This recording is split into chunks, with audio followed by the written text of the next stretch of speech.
Welcome to Ace My Exams Learning. Let us get started with today's learning. Life Science Grade 10. Give the correct biological term of each of the following descriptions. Question: an organic compound made up of 3 fatty acids and 1 glycerol. The correct answer is lipids or fats. Lipids, often called fats, are built from a single glycerol molecule chemically bonded to 3 fatty acid chains. They are essential energy storage molecules. Question: the bones that protects the spinal cord. The correct answer is vertebral column or vertebrae. The spinal cord, a critical part of the nervous system, is safely protected within the canal formed by the stack of individual bones known as the vertebrae, which make up the vertebral column. Question: the knob of microscope that is used for final and clear focus of the object. The correct answer is fine adjustment knob. After initial focusing, the fine adjustment knob is used to make minute, precise adjustments. This fine-tuning is necessary to achieve a perfectly clear and sharp image, especially when using high magnification. Question: movement of molecules from a region of high concentration to lower concentration. The correct answer is diffusion. Diffusion is a passive process where molecules naturally move down their concentration gradient from an area of high concentration to one of lower concentration in an effort to spread out evenly. Question: the tissue that line kidney tubes and some glands. The correct answer is cuboidal epithelium. This epithelial tissue consists of cube-shaped cells. It lines ducts and tubules, such as in the kidneys, where its main roles are secretion and absorption. Question: the tissue transport food from the leaves to all parts of the body. The correct answer is phloem. Phloem is the plant tissue responsible for the translocation, transport, of manufactured food, sugars, from the leaves, where photosynthesis occurs, to the rest of the plant for growth and storage. Question: membrane that surround a vacuole. The correct answer is tonoplast. The tonoplast is the specific membrane that encloses the large central vacuole of a plant cell, controlling the flow of substances between the cytoplasm and the vacuolar sap. Question: bones that surround and protect of the brain. The correct answer is cranium. The cranium is the bony structure that forms the upper part of the skull, providing complete and vital physical protection for the brain. Question: the monomers of proteins. The correct answer is amino acids. Amino acids are the basic building blocks, or monomers, that link together in long chains to form the complex, functional structures we know as proteins. Life Science Grade 10. Give the correct biological term of each of the following descriptions. Question: an organic compound made up of 3 fatty acids and 1 glycerol. The correct answer is lipids or fats. Lipids, often called fats, are built from a single glycerol molecule chemically bonded to 3 fatty acid chains. They are essential energy storage molecules. Question: the bones that protects the spinal cord. The correct answer is vertebral column or vertebrae. The spinal cord, a critical part of the nervous system, is safely protected within the canal formed by the stack of individual bones known as the vertebrae, which make up the vertebral column. Question: the knob of microscope that is used for final and clear focus of the object. The correct answer is fine adjustment knob. After initial focusing, the fine adjustment knob is used to make minute, precise adjustments. This fine-tuning is necessary to achieve a perfectly clear and sharp image, especially when using high magnification.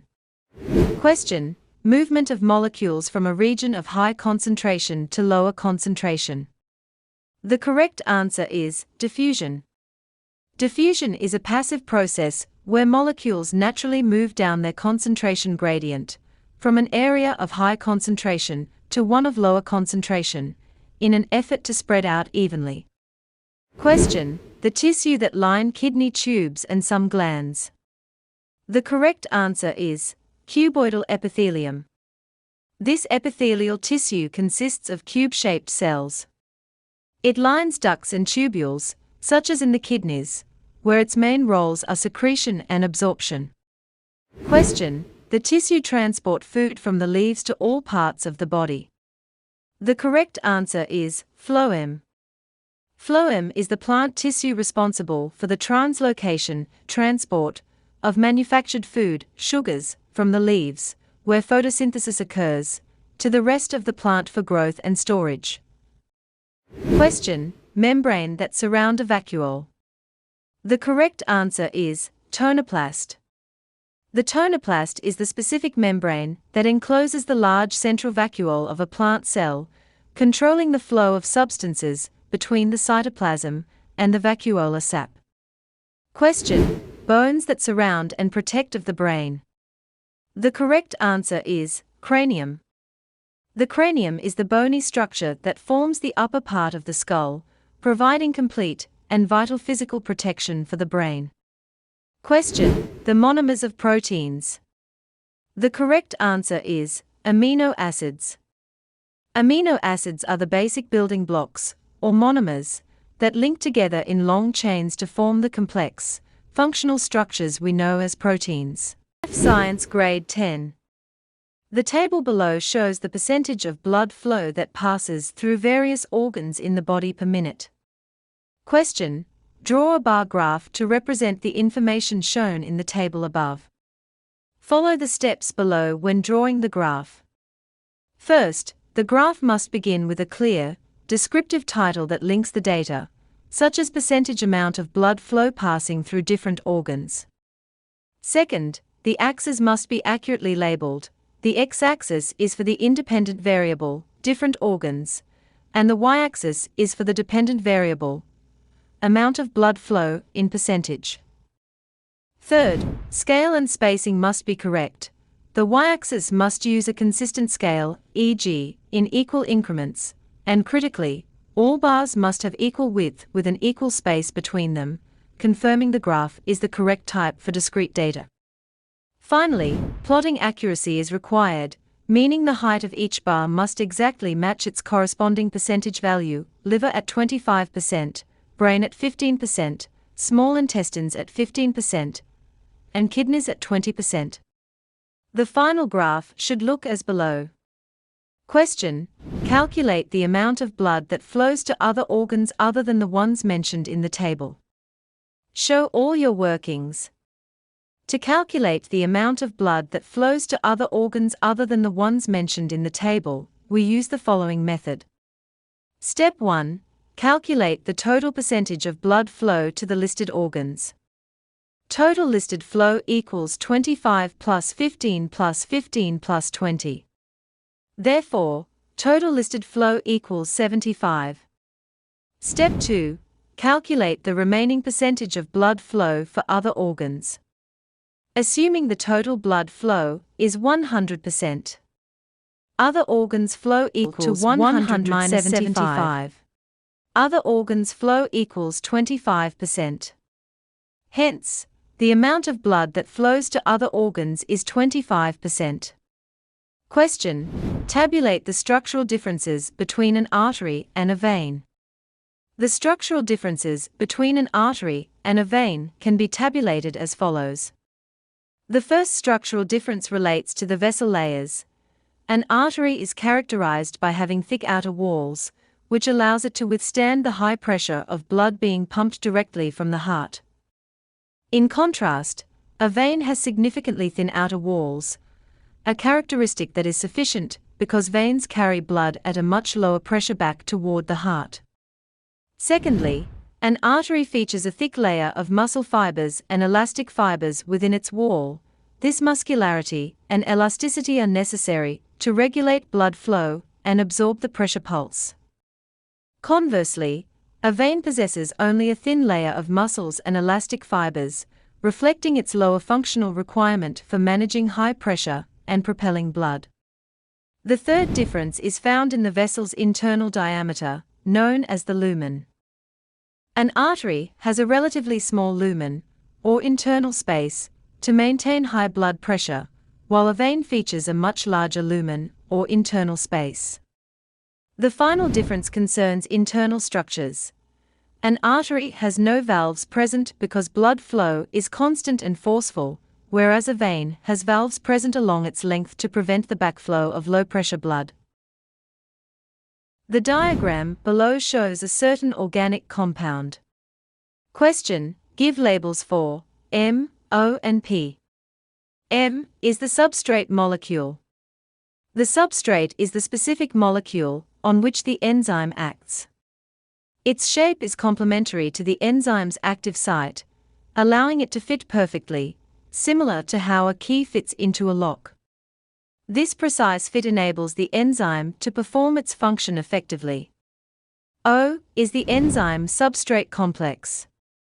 The enzyme-substrate complex is the temporary structure formed when the substrate, M, binds to the enzyme at its active site. This stage is crucial because it is during this brief interaction that the enzyme carries out the catalytic reaction, helping change the substrate into products. P is products.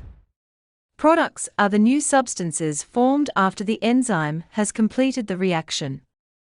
Once the products are released, the enzyme remains unchanged and its active site becomes free again to bind with another substrate molecule, allowing the process to repeat.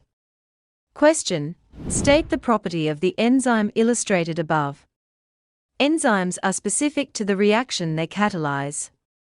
This means that each enzyme is designed to work with only one particular substrate, allowing it to catalyze only one type of chemical reaction. The shape of the enzyme's active site matches only that specific substrate, ensuring that the enzyme can function accurately and efficiently in biological processes. Question: list more properties of enzymes other than the one mentioned above. Besides specificity, enzymes have several additional important properties that influence how they function. 1. Enzymes are sensitive to temperature. Enzymes work best within an optimal temperature range. If the temperature becomes too high, the enzyme's shape can change, denature, causing it to lose its function. If the temperature is too low, enzyme activity slows down because the particles move more slowly. 2. Enzymes are sensitive to pH. Each enzyme functions effectively within a specific pH range. Changes in pH can alter the enzyme's structure and the charge of its active site, reducing or stopping its ability to bind to the substrate. 3. Enzymes can be used repeatedly. Enzymes are not consumed or permanently changed during the reactions they catalyze. After converting the substrate into products, the enzyme remains unchanged and can immediately be used again for another reaction cycle. Question: explain why part P has broken. The molecule has broken because the enzyme N has catalyzed the reaction, causing the substrate M to split into products P. In the diagram, the substrate M is acted on by the enzyme N. During the reaction, the enzyme weakens the chemical bonds in the substrate, resulting in the substrate breaking apart into smaller product molecules, represented by letter P. This breakdown illustrates the catalytic action of the enzyme. Read and answer the question below. Hypothermia is a condition where the body becomes overheated in prolonged hot, humid weather. This can cause part N, the enzyme, to become denatured or damaged. Question: explain the effects on the human body if part N becomes denatured. The effects on the human body if part N becomes denatured or damaged are: 1. The enzyme loses its natural three-dimensional shape. When the body becomes extremely hot, the heat causes the enzyme's structure to unfold or distort. Enzymes are made of proteins, and their specific shape allows them to function correctly. Denaturation destroys this shape, meaning the enzyme is no longer built in the way it needs to be to work properly. 2. The active site changes shape and can no longer bind to the substrate. Each enzyme has a small region called the active site, where the substrate fits perfectly, like a key fitting into a lock. When the enzyme is denatured, the active site becomes misshapen. Because the substrate no longer fits, the enzyme cannot attach to it and cannot perform its job. 3. Reactions in the body slow down or stop because enzymes cannot function. Enzymes speed up all the chemical reactions that keep the body alive. If they cannot bind to their substrates, these reactions become extremely slow or fail to occur at all. This means that essential processes, such as energy production, digestion, and detoxification, are disrupted. 4. Vital body systems start failing, and prolonged enzyme failure can lead to death. When metabolic reactions slow down, organs cannot work the way they should. For example, the heart, brain, and muscles depend on fast, efficient enzyme-controlled reactions. If these reactions stop for too long, cells begin to die, organs shut down, and the condition becomes life-threatening. Life Science Grade 10 Revision. The diagram below shows an animal tissue. Question: identify the tissue shown in the diagram. The tissue shown in the diagram is ciliate columnar epithelium. This is a type of epithelial tissue made up of tall, column-shaped cells that have tiny hair-like structures called cilia on their upper surfaces. It commonly lines the respiratory passages, where it plays an important role in protecting the body by trapping and removing dust, germs, and other unwanted particles from the air we breathe. Question: what is the structure labeled B? The structure labeled B is the nucleus. The nucleus is the control center of the cell and contains the genetic material, DNA, that regulates the cell's activities. In ciliate columnar epithelial cells, the nucleus helps coordinate mucus production, maintain cell structure, and support the functioning of the cilia that keep the respiratory system clean. Question: which letter shows the part that traps dust in this tissue? The letter A indicates the part responsible for trapping dust. Although A specifically points to the cilia, their action works together with mucus produced by goblet cells. The goblet cells release sticky mucus that traps dust and germs, while the cilia sweep this mucus upward and out of the respiratory tract. Therefore, part A highlights the cilia, which play a key role in the removal of trapped particles. Question: explain how the ciliate columnar epithelium is structurally suited to perform its function.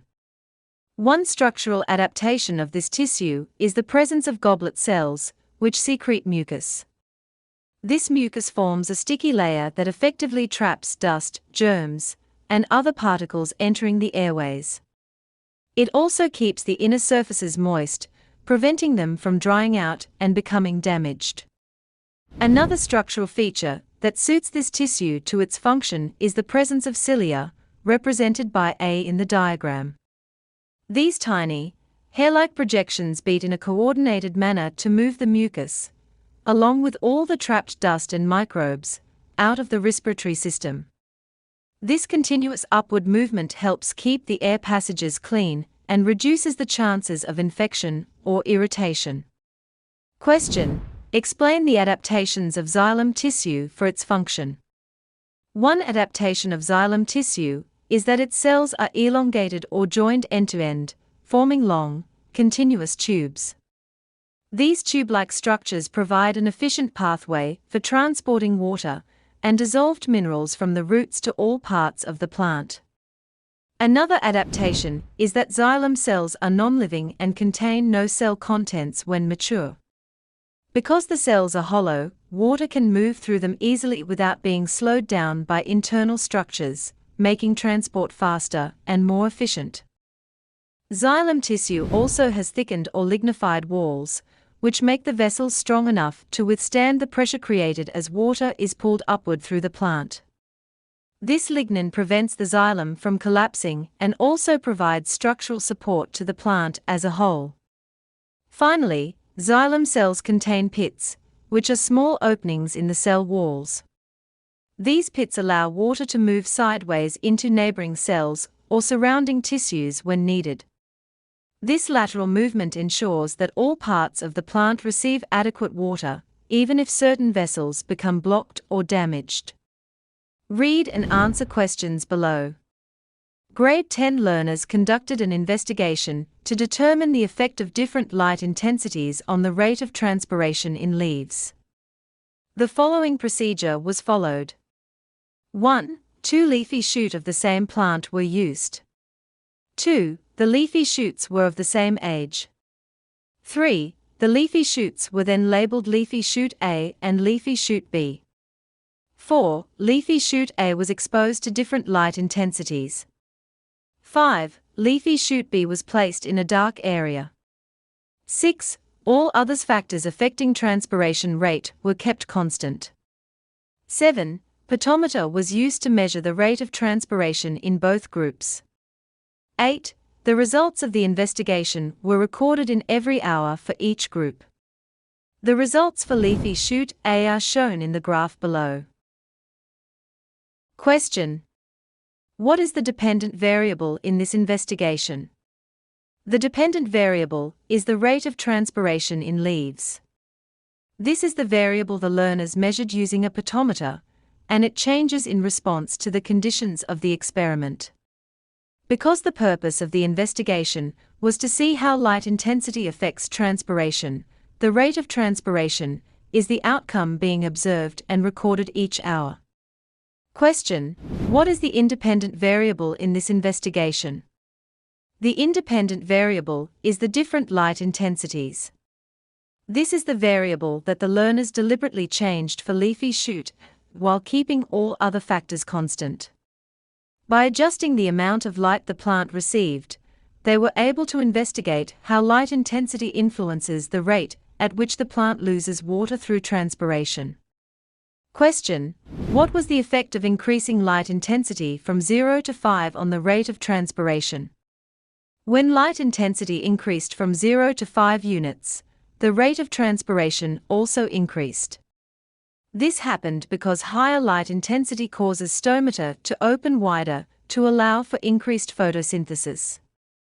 When stomata open, more water vapor escapes from the leaves, resulting in a higher rate of transpiration during the early stages of increased lighting. Question: why does increasing the light intensity above 10 not increase the rate of transpiration further? Increasing the light intensity above 10 does not boost transpiration any further because another limiting factor becomes insufficient, preventing any further increase in the rate. Even though the stomata may be fully open, factors such as carbon dioxide availability, temperature, humidity, or water availability inside the plant can limit transpiration. Once the plant reaches its maximum capacity, additional light cannot cause any further increase. Question: explain ways in which learners could increase the reliability of the investigation. Learners can increase the reliability of the investigation as follows. 1. By repeating the investigation. Repeating the investigation improves reliability because it allows the learner to check whether the same results occur consistently across several trials. When an experiment is conducted more than once, any random errors or unusual outcomes become easier to identify. Consistent repetition strengthens confidence in the accuracy of the findings. 2. By increasing the sample size. Increasing the sample size by using more leafy shoots helps make the results more reliable. A small sample may be influenced by natural differences between individual plants, but a larger sample reduces this effect. By including more leafy shoots, the learner ensures that the results better represent the average behavior of the plants being studied. 3. Calculate the average of results. Calculating the average of the repeated results further improves reliability by smoothing out any unusually high or low values. Averaging helps the learner obtain a clearer picture of the overall trend rather than relying on a single measurement. This makes the final conclusion more accurate and scientifically dependable. Question: list other factors that affect the rate of transpiration besides light intensity. Other factors affecting the rate of transpiration besides light are: 1. Humidity.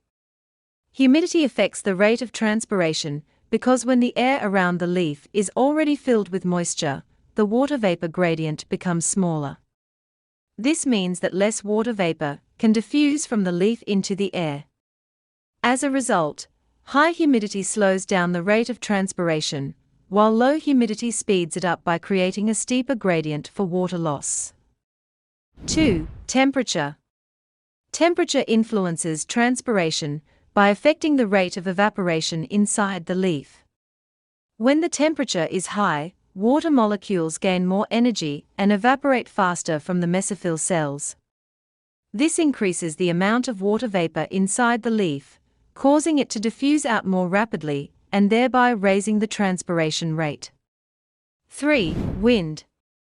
Wind is another important factor affecting transpiration because moving air helps remove the moist air layer that surrounds the leaf surface. When this moist layer is blown away, the water vapor gradient becomes steeper, allowing transpiration to occur more quickly. Stronger winds therefore increase the rate of transpiration, while still, stagnant air reduces it. Question: why was Group B included in the investigation? Group B, which was kept in the dark, acted as a control group. The purpose of a control is to provide a standard for comparison so the learners can clearly see how light intensity affects transpiration. Without a control group, it would be difficult to determine whether changes in transpiration were truly caused by light or by other uncontrolled factors. Question: what conclusion can be drawn from the investigation? The conclusion is that the rate of transpiration increases as light intensity increases, but only up to a certain point. After reaching this point, further increases in light intensity do not cause any additional rise in transpiration because another factor becomes limiting. This demonstrates that transpiration depends on multiple environmental conditions, not just light. Life Sciences Grade 10. The diagram below shows one of the nutrient cycles. Study the diagram and answer the questions that follow. Question: identify which nutrient cycle is represented in the diagram. The correct answer is nitrogen cycle. This is because the diagram shows the movement of nitrogen gas through processes such as nitrogen fixation, decomposition, nitrification, and denitrification, steps that define the nitrogen cycle. Question: name one other way that nitrogen is converted to nitrates, besides the conversion of nitrites to nitrates by bacteria. The correct answer is lightning electrical fixation, atmospheric fixation. Lightning provides enough energy to break the strong triple bonds in atmospheric nitrogen, allowing nitrogen to combine with oxygen and form nitrogen oxides. These dissolve in rain and fall to the ground as nitrates. Question: provide the label for X. The correct answer is ammonia or ammonium. This compound forms during ammonification when decomposers break down organic nitrogen in dead organisms and waste materials into simpler inorganic nitrogen compounds such as ammonia or ammonium. Question: provide the label for Y. The correct answer is nitrites. Nitrites form during the first stage of nitrification when Nitrosomonas bacteria oxidize ammonia. Nitrites are temporary and quickly converted into nitrates in the next step of the cycle. Question: provide the label for Z. The correct answer is nitrogen-fixing bacteria. These bacteria convert atmospheric nitrogen gas into ammonia, making nitrogen available in a usable form for plants to absorb through their roots. Question: from the diagram, name the type of bacteria that converts ammonia into nitrites in the soil. The correct answer is Nitrosomonas species. These bacteria carry out the first stage of nitrification by oxidizing ammonia into nitrites. Question: from the diagram, Name the type of bacteria that converts nitrites into nitrates. The correct answer is Nitrobacter species. Nitrobacter bacteria perform the second stage of nitrification by oxidizing nitrites into nitrates, which plants can absorb easily. Question: state which bacteria are responsible for converting excess nitrates in the soil into nitrogen gas that returns to the atmosphere. The correct answer is denitrifying bacteria. These bacteria use nitrates in place of oxygen in low oxygen soil conditions.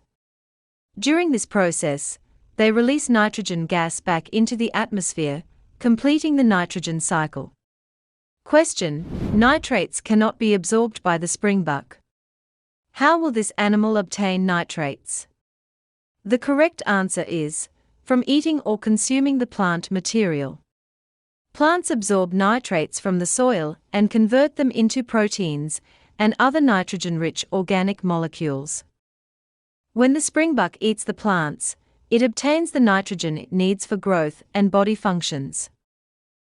To access more learning and exam preparation materials, go to www.acemyexams.coza. This link is also in the video description below. Thank you for watching this video. Remember to subscribe and be the first to know when we upload new videos. To access more learning and exam preparation materials, go to www.acemyexams.coza. This link is also in the video description below. Thank you for watching this video. Remember to subscribe and be the first to know when we upload new videos.